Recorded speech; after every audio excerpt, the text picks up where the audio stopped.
पाकिस्तान मुस्लिम league नून की जो टिकटें हैं वो नायाब हो चुकी हुई हैं। पाकिस्तान मुस्लिम लीग नून की डिमांड और मकबूलियत में बेहद जो है वो इजाफा देखने में आ रहा है। इस्तेकाम पाकिस्तान पार्टी ने पंजाब के अहम हल्के और शहरों को टारगेट कर लिया है और के कुछ हल्के में भी इस्तेकाम पाकिस्तान के जीत के इम्कानात हैं। रियल एस्टेट की इंडस्ट्री के हवाले से एक दफ़ा फिर किस्मत के दरवाजे जो हैं वो खुलने शुरू हो गए हैं। कल तक पाकिस्तान तरीके इंसाफ अदालतों के जरिए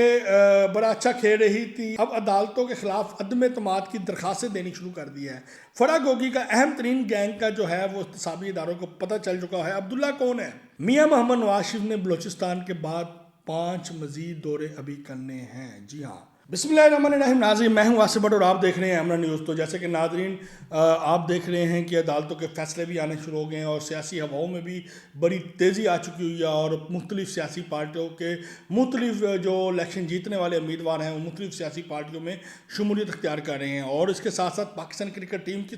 जवाल का शिकार है और इस्तेकाम पाकिस्तान पार्टी क्या हिकमत अमली बना रही है और मुस्लिम लीग नून की नई हिकमत अमली क्या है और पाकिस्तान तरीके इंसाफ क्या करने जा रही है। इन तमाम इंफॉर्मेशन के हवाले से हम आज आपको बड़ी अहम इंफॉर्मेशन देंगे। सबसे पहले हम आपको बता चलेंगे कि पाकिस्तान मुस्लिम लीग नून की जो टिकटें हैं वो नायाब हो चुकी हुई हैं। मुस्लिम लीग नून की नई हिकमत अमली जो है वो तैयार है। MNAs MPAs के साथ साथ तहसील नाज़म और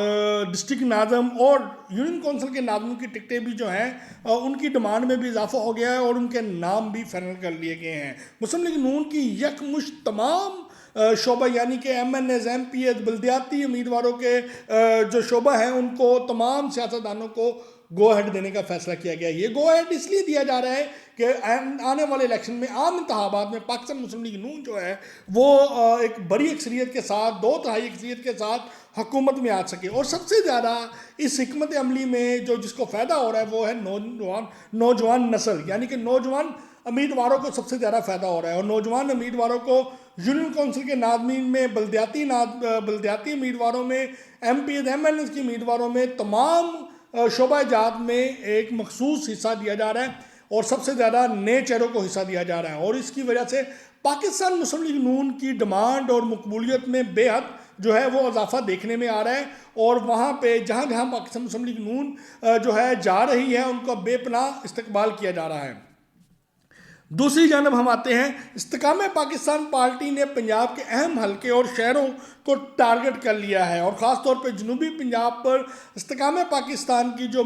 पोजीशन है वो खासा मजबूत नज़र आ रही है। और इस्तेकाम पाकिस्तान जो है वो मजबूत नेटवर्किंग के साथ जनूबी पंजाब के साथ साथ सेंट्रल पंजाब के ऊपर भी काम कर रहा है। लाहौर के कुछ हल्के में भी इस्तेकाम पाकिस्तान के जीत के इम्कानात हैं और इसके साथ साथ इस्तेकाम पाकिस्तान हर शहर हर डिस्ट्रिक्ट हर तहसील में एक मजबूत उम्मीदवारों को जिताकर एक मजबूत अपोजिशन का किरदार अदा किया जा सके या और जो भी पार्टी जीते उसके साथ इत्तेहादी के तौर पे मजबूत इत्तेहादी के तौर पे आके अपना मजबूत और ज़्यादा हिस्सा जो है वो वसूल किया जाए। इस्तेकाम पाकिस्तान के हवाले से 5 उन्होंने अपने नेटवर्किंग बनाई है जो मुख्तलिफ डिवीज़न वाइज जो है वो टिकटों की तकसीम करेगी। और इस हवाले से इस वक्त पाकिस्तान तरीके इंसाफ के जितने मजबूत उम्मीदवार थे वो इस वक्त इस्तेकाम पाकिस्तान पार्टी में शमूलियत अख्तियार कर चुके हुए हैं। दूसरी जानब आपको ये बताता हूँ कि रियल एस्टेट के हवाले से एक खुशखबरी है कि चंद रोज़ कबल भी हमने आपको खुशखबरी दी थी कि रियल एस्टेट के ऊपर एक दफ़ा फिर जो है एक मरतबा अरूज आएगा। और इसी हवाले से कंटिन्यू हम बता रहे हैं कि रियल एस्टेट के हवाले से जो उनकी डिमांड के हवाले से रियल एस्टेट की इंडस्ट्री के हवाले से एक दफ़ा फिर किस्मत के दरवाजे जो हैं वो खुलने शुरू हो गए हैं और खरबों रुपये की इन्वेस्टमेंट एक बार फिर जो है वो रियल एस्टेट की इंडस्ट्री में आ रही है। और इस हवाले से 15 से 20 दिनों में एकदम जो है रियल एस्टेट की इंडस्ट्री को एक बूम मिलेगा और एक इजाफा होगा। जो इन्वेस्टर हजरात हैं वो इस बार फिर रियल एस्टेट के ऊपर बड़ी उम्मीदें लगा के बैठे हुए हैं। कल तक पाकिस्तान तरीके इंसाफ अदालतों के ज़रिए बड़ा अच्छा खेल रही थी, अदालतें उनके लिए बड़ी अच्छे थी और वो अदालतों के हवाले से जजेस के हवाले से बड़े बड़े अच्छे कलमात अदा करते थे, बड़ी बड़ी अच्छी तहरीरें चलाई जाती थी, बड़े बड़े अच्छे उनके हवाले से कलमात अदा किए जाते थे। और आज वही जो अदालतों के ज़रिए खेलने वाली पाकिस्तान तहरीक इंसाफ ने अब अदालतों के ख़िलाफ़ अदम एतमाद की दरख्वास्तें देनी शुरू कर दी है। बुशरा बीबी को यकीनी गिरफ्तारी ने इस वक्त परेशान किया हुआ है और तमाम की तमाम अदालतों के ऊपर वो अदम एतमाद का इजहार कर रही हैं और इस हवाले से उन्होंने दरख्वास्तबाजी भी शुरू कर दी है कि मुझे फ़लानी अदालत पे, मुझे फ़लानी अदालत पे, मुझे फ़लानी अदालत पे अदम एतमाद है। और उसके साथ साथ उन्होंने कुछ कौमी इदारों के ऊपर भी अदम एतमाद का इजहार कर दिया है। फरा गोगी, जी हाँ, बड़ा नाम है पाकिस्तान तहरीक इंसाफ का, बड़े इस नाम के आगे बड़ी बड़ी करप्शंस के दास्तानें लिखी गई हैं, कहानियाँ लिखी गई हैं, फिल्में बनाई जा रही हैं और ख़ास तौर पर नोट भी अब जैली किस्म के आने शुरू हो गए हैं इस नाम के आगे।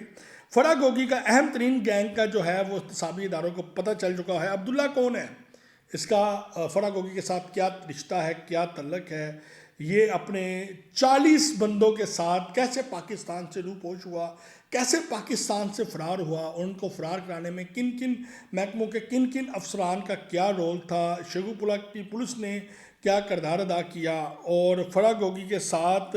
इसका रिश्ता क्या है और उसने कितनी करप्शन की है और किन किन लोगों से ये, किन किन अफसरान से ये मंथली वसूल करता था। ये बहुत बड़ी इंकशाफात जो हैं वो आने वाले हैं और अब्दुल्ला इस वक्त बैरून मुल्क है और उसकी गिरफ्तारी के लिए इंटरपोल पुलिस को भी आगाह कर दिया गया है। पाकिस्तान तहरीक इंसाफ इससे कबल जो है इमरान खान, शौकत खानम के हवाले से उनकी जो है खसारा था और उनकी जो यूनिवर्सिटी हैं लिमन यूनिवर्सिटी जो है, लम यूनिवर्सिटी, उसके हवाले से काफ़ी सूरत आ रही थी कि वो खसारे में जा रहा है और उसकी वजह से हमें कट लगाने पड़ रहे हैं, स्टाफ को फारिग करना पड़ रहा है। अब उसके बाद एक और पीटीआई को मुश्किलात का सामना करना पड़ रहा है कि पाकिस्तान तहरीक इंसाफ को पार्टी फ़ंड के हसूल के लिए भी खासी मुश्किलात का सामना करना पड़ा है, जिसकी वजह से पार्टी कोई भी इवेंट नहीं करवा पा रही है, ना ही कोई जलसे जुलूस अरेंज कर पा रही है और ना ही जो उनके उम्मीदवार हैं उनके तहफ़्फ़ुज़ के लिए कोई ऐसा इक़दाम किया जा रहा है। और जिनकी 9 मई के हवाले से गिरफ्तारी हैं वो खुद अपने केस अपनी मदद आपके तहत लड़ रहे हैं और इसके साथ साथ जो मुख्तलिफ़ केसेस में मुलव्वस हैं तहरीक इंसाफ के कारकुनान व रहनुमा, वो भी अपने केस अपनी मदद आपके तहत लड़ रहे हैं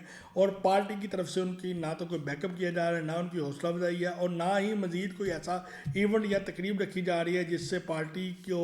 पब्लिसिटी मिल सके, पार्टी को सियासी कैंपेन मिल सके या पार्टी किसी लेवल पे आ सके। इस वक्त पाकिस्तान तहरीक इंसाफ खसारे के हवाले से शदीद मुश्किलात का जो है वो शिकार हो चुकी है। मियाँ मोहम्मद नवाज शरीफ ने बलूचिस्तान के बाद 5 मज़ीद दौरे अभी करने हैं। जी हाँ,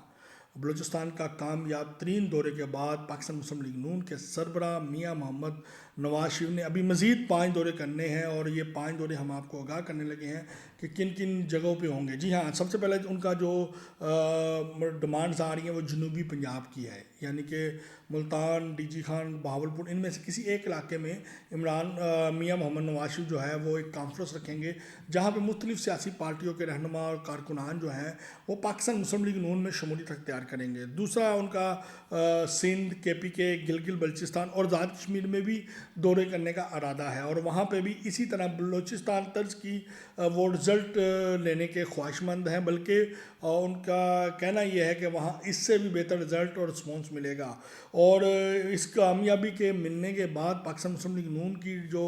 डिमांड है उसमें बेपनाह इजाफा देखने में आ रहा है। मरियम नवाज शरीफ और मियाँ मोहम्मद शबाशी की बेहतरीन हिकमत अमली और बेहतरीन राब्ता मुहिम ने एक बार फिर तमाम सियासी पार्टियों को हिला के रख दिया है और दोनों खासा इस मुहिम में कामयाब नजर आए और पीपल पार्टी के जो रहनुमा थे, अहम रहनुमा बिलावल भुट्टो, वो दौरे करते रहे और मियाँ मोहम्मद शबाशी और मरियम नवाज राब्ता मुहिम करती रही और उन्होंने काफ़ी लोगों को अपने साथ अटैच कर लिया। खुफिया मुलाकातों के बाद का जो रिज़ल्ट था वो मियाँ मोहम्मद नवाज शरीफ की वापसी के बाद नज़र आना शुरू हो गया है। जी हाँ, पाकिस्तान क्रिकेट टीम एक बार फिर साजिशों का शिकार हो चुकी है और पर्ची सिस्टम ने एक बार फिर पाकिस्तान क्रिकेट टीम में अपना अरूज पकड़ लिया है। बाबर आजम को दोस्तियाँ ले डूबी और चेयरमैन क्रिकेट जो हैं PCB के जो चेयरमैन हैं उनको अपनी अनाज, दोनों तरफ से सख्त फैसले और हार्ड लैंडर्स रवैये की वजह से इस वक्त पाकिस्तान टीम को अच्छा खासा इंटरनेशनल लेवल के ऊपर नुकसान पहुंच रहा है और सबसे ज़्यादा जो मुतासिर होने वाले हैं उनमें वो पाकिस्तान क्रिकेट टीम के बेहतरीन खिलाड़ी थे जिनकी परफॉर्मेंस बहुत अच्छी थी, लेकिन वो पाकिस्तान क्रिकेट टीम और कप्तान और PCB के चेयरमैन और दीगर अहदेदारान की आपसी कशमकश की वजह से शदीद मायूसी का शिकार हैं और उनका कैरियर भी मुतासर होने का खतरा है। तो इसके साथ ही नाज़रीन अपने मेज़बान मोहम्मद आसिफ भट्ट को इजाज़त दें और हमारे टीवी चैनल को सब्सक्राइब करना ना भूलें। पाकिस्तान जिंदाबाद।